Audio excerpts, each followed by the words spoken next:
नमस्कार बंधुगण आज वीडियो आम किसी अत्यावश्यक किचन टिप्स विषय आलोचना करवा। तो वीडियो आरंभ करने पूर्व आपण मैंने वीडियो को लाइक कर दिंतु और शेष जाए देखते भल लगे सब्सक्राइब करदे। नंबर 1 तरकारी अधिक टेस्टी लगे बाहर मसला व्यवहार करूँ ना, सबु बेले घरे तैयारी करथिबा मसला व्यवहार करूँ, देखिए तरकारी बहुत स्वादिष्ट हेबो। नंबर 2 डोसा तैयारी करने समय पैन रे प्रथमे किछि पानी छिंची डोसार आण देबे एवं तापरे तेल बुलेकी डोसा प्रस्तुत करेंगे। यह द्वारा डोसा पैन रे डोसा बैटर लागिबो नाही। नंबर 3 पिता एवं कषा शाग खाइबाकू बिल्कुल भी इच्छा हुए नाही। तेबे पिता एवं कषा को कम करबा पई चाहुतिले प्रथमे शाग को पानी रे गोटे घंटा भिजाई रखि दियंतु। देखिबे शाग को छाणिबा परे किछि मात्रा रे पिता एवं कषा अंश कमी जिवो। नंबर 4 मसला किंबा चटनी कर सारिबा परे ग्राइंडर जार रे सही स्मेल रही जाए एवं धोइबा परे मध्य दाग रही जाए। तेणु स्मेल एवं दाग छड़ाइबा पई ग्राइंडर जार रे ग्राइंडिंग सरिबा परे सेथिरे किछि पानी सहित वाशिंग पाउडर को पकाई ग्राइंडिंग कले सबु दाग आउ स्मेल छाड़ी जाई थाए। नंबर 5 जेकोसी पोड़पिठारे किछि क्षीर गुड़ मिसाइबा द्वारा पोड़पिठा एते स्वादिष्ट हेबो जे समस्ते प्रतिदिन पोड़पिठा ही खाइबाको इच्छा करिवे।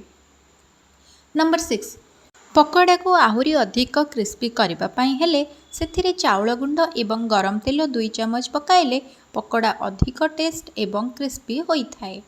नंबर 7 मिठा पई सीरा जदि तैयारी करूछंती ताहाले सीरा रे किछि लेंबू रस पकाई देले से सीरा रे थिबा समस्त धूली एवं मैला उपरकू उठी आसिबो एवं सही मैला को आपण जाली चटु साहाय्य रे आराम से बाहर करि परिबे।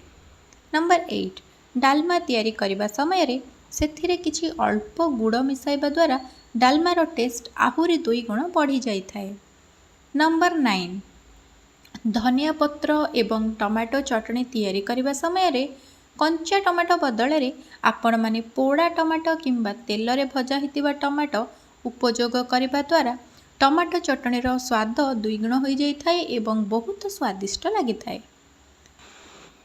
नंबर 10 आलू टिक्की तैयारी करबा पई मसला रे कंचा कदली को सिझाई मिसाई दियंतु। एहा द्वारा आलू टिक्की बहुत स्वादिष्ट होई थाए। नंबर 11 मार्केट परी आइसक्रीम तैयारी करबा पई हेले सबु बेले कंचा क्षीर उपयोग करंतु।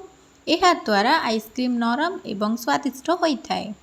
नंबर 12 गुंड मसला रे किछि लूण मिसाइबा द्वारा मसला खराब न होई अधिक दिन पर्यंत फ्रेश रही थाए। नंबर 13 जदि आपण हलवा तैयारी करूछंती हलवा रे सुखिला चीनी न पकाई चीनी सिरा पकांतु, देखिबा हलवा आहुरी अधिक स्वादिष्ट हेबो।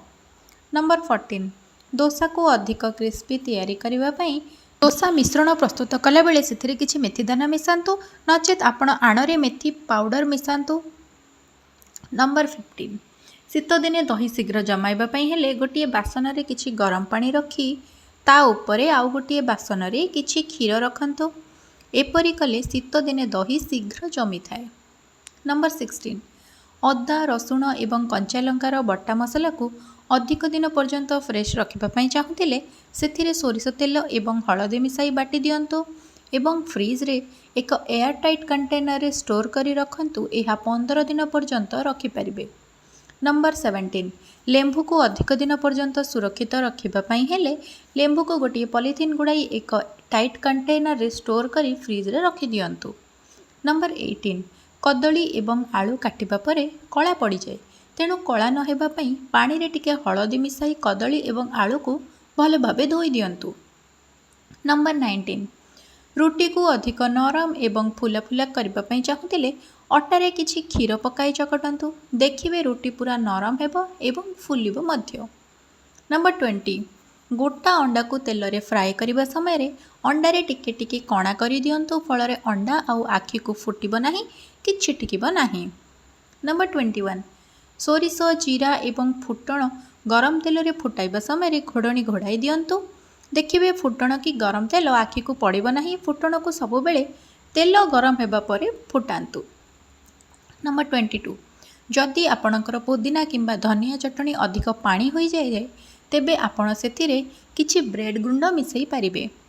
नंबर 23 चीनी जार रे अधिक दिन रहिले अठा होई जाए, ତେଣୁ ଚିନି ଅଠା ନ ଧରିବା ପାଇଁ ଜାରରେ କିଛି ଶୁଖିଲା ଲଙ୍କା ରଖନ୍ତୁ, ଦେଖିବେ ଚିନି ଗୋଟା ଗୋଟା ହୋଇ ରହିବ। ନମ୍ବର 24, କଞ୍ଚା ପନିର ଯଦି ବଳକା ରହିଯାଏ ତ ତାହେଲେ ପନିରକୁ ଫ୍ରେଶ୍ ରଖିବା ପାଇଁ ସେଥିରେ କିଛି ଚିନି ଛିଞ୍ଚିକି ଫ୍ରିଜ୍ରେ ରଖିଦିଅନ୍ତୁ। ଏପରି କଲେ ପନିର ପୁରା ଫ୍ରେଶ୍ ରହିଥାଏ। ନମ୍ବର 25, ଟମାଟୋ ସୁପ୍ରେ କିଛି ଶୁଖିଲା ପୋଦିନା ପତ୍ର ମିଶାନ୍ତୁ, କାହିଁକିନା ଟମାଟୋ ସୁପ୍ରେ ଶୁଖିଲା ପୋଦିନା ପତ୍ର ମିଶାଇବା ଦ୍ୱାରା ଟମାଟୋ ସୁପ୍ର ସ୍ୱାଦ ଆହୁରି ଅଧିକା ବଢ଼ିଯାଇଥାଏ।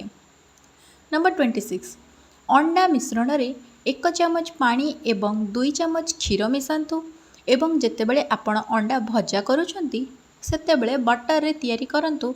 ଏପରି କଲେ ଅଣ୍ଡା ଭଜା ନରମ ଏବଂ ସ୍ୱାଦିଷ୍ଟ ହୋଇଥାଏ।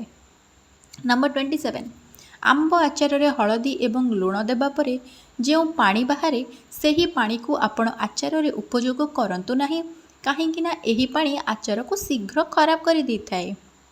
ନମ୍ବର 28, ଲୁହା କଡ଼େଇରେ ଛତୁ କେବେ ବି ରୋଷେଇ କରି ଖାଇବା ଉଚିତ ନୁହେଁ। ଏହା ଛତୁର ରଙ୍ଗକୁ କଳା କରିବା ସହିତ ଶରୀର ପାଇଁ ମଧ୍ୟ କ୍ଷତିକାରକ ହୋଇଥାଏ।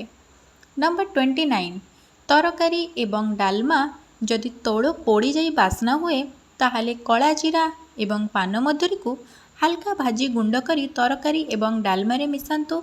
ଏହି ଦୁଇଟି ଜିନିଷ ମିଶାଇବା ଦ୍ୱାରା ପୋଡ଼ା ବାସ୍ନା ଏବଂ ପୋଡ଼ା ସ୍ୱାଦ ବିଲକୁଲ ବି ଆସିନଥାଏ। ନମ୍ବର 30, ପ୍ରତିଦିନ ଗୋଟିଏ ସିଝା ଅଣ୍ଡା ଖାଇବା ଦ୍ୱାରା ଶରୀରରେ କେବେ ବି ପ୍ରୋଟିନ୍ର ଅଭାବ ହୋଇନଥାଏ ଏବଂ ଖରାଦିନେ ଅଧିକ ସିଝା ଅଣ୍ଡା ଖାଆନ୍ତୁ ନାହିଁ। ଭିଡ଼ିଓଟି ଶେଷ ଯାଏଁ ଦେଖିଥିବାରୁ ଆପଣମାନଙ୍କୁ ଅଶେଷ ଅଶେଷ ଧନ୍ୟବାଦ। ଭିଡ଼ିଓଟି କିପରି ଲାଗିଲା କମେଣ୍ଟ ମାଧ୍ୟମରେ ଜଣାନ୍ତୁ। ଆଉ ମୋ ଚ୍ୟାନେଲକୁ ସବସ୍କ୍ରାଇବ୍ କରିବାକୁ ଭୁଲନ୍ତୁ ନାହିଁ।